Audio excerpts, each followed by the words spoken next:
Once again, welcome viewers to Dr. Kebicho YouTube channel, and I want us once again to look at what we call 6 reasons why a small business fails. Everybody is trying to start a business. We all try to start a business. Most of us people, we are actually trying to learn a business, to start a business. But I have done a research, a very serious research, and out of more than 1,000 businesses that start in a year, about 75% of them don't see the light of the day, and you're left wondering, wow, how come that most of them don't see the light of the day? And one of the key reasons, and when I talk about a small business, these factors also go hand in hand, even with big organizations. We have seen big organizations collapsing. Haven't we seen Nakumatt business collapsing? Aren't we hearing as we speak that it is actually in the public domain, so nobody can sue me for this? The task case has what we call is actually in financial constraints. Then you're left wondering, is it that people, the customers who wanted those services, are no longer in need of them? No, the services are still being required by the consumers. It is purely because of what we call leadership failure. So even a team, when you see a team being defeated, when you see Man U being thrashed 3-1 by a small team, when you see Barcelona being thrashed 8-2 by Bayern Munich, it is purely because of leadership. Leadership failure is one of the key things that makes a business to fail. Allow me to expound for maybe 1 minute. You must first of all make sure that the people that you have brought into your business, they have what we call the prerequisite skills, competencies, and the attitude which is required to run a business. In the absence of that, don't count your business as a business that will see the light of the day. Number 2 is what we call lack of initiative, originality. You must be unique. Don't do what others are doing. If you are doing what others are doing, then what will make them to come to your shop, or maybe to come to your service provision shop, or maybe to come and buy from your enterprise? If you are doing the same thing that others are doing, you must be unique. So that's what we call, it is called initiative, originality. Be original. Well, we normally say that if you follow the footsteps of another individual, nobody will ever know that you covered that particular distance. But the moment you go an extra mile, that is where you leave now what you call the footprints. And that is where we talk about Isaac Newton, the man who brought the theory of gravity. Not that fruits had not fallen, but he did things out of the ordinary. Initiative, originality. Number 3 is what we call not in touch with customer needs.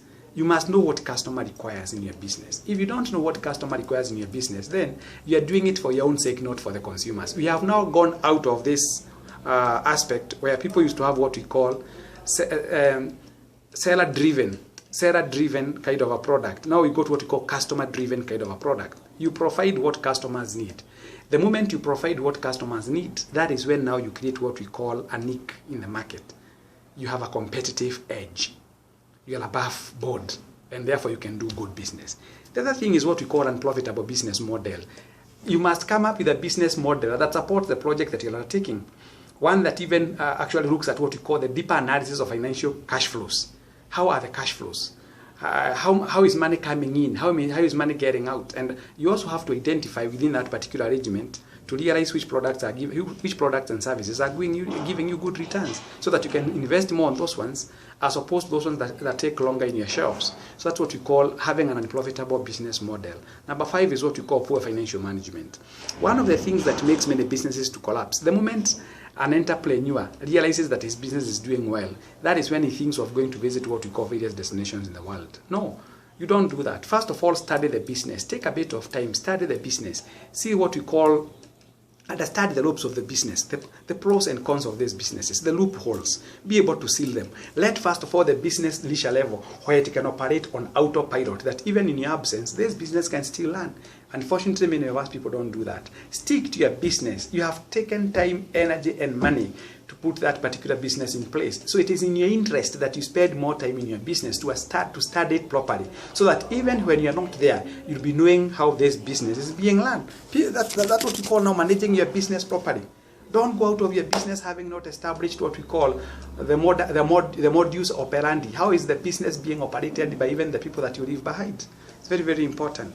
Then the other issue is that some of us people, we think when the business seems to be doing very well, we started having what we call rapid growth and over expansion. You don't do that. First of all, study the business. Let the business now give you what we call the indicators of constant income generation parameters. then start looking at other opportunities that may arise. But before you do that, establish. You must create a solid business foundation that can be able to start the test of time. For more information regarding how you can run a good business, kindly don't hesitate to contact me. I'm Dr. Paul Kebicho, the CEO of Panorama Consulting Company. We do business consultancy, risk management, insurance consultancy. We do what we call organization audit. We do what we call corporate training, individual training, mentorship, coaching, among other things. Kindly feel free to contact us. We are situated along Outer Ring Road, Lualaka, next between Ora and Naivas Supermarket, where we have got the ATM for Cooperative Bank and Equity Bank, first floor. We are neighbors to Petan's Driving School. Kindly feel free to visit us. And for you to visit, you must make a call, because sometimes you may find a long queue. So call us on 0713 530 465. Meanwhile, you can even visit our YouTube channel, see what we do. We have other things that we have actually been able to post there. You can even visit our website, which is www.panorama-consultants.com. Kindly feel free to visit our website and get to see what it is that we do. May God bless you as I wish you the very best in your business endeavors. Thank you so much.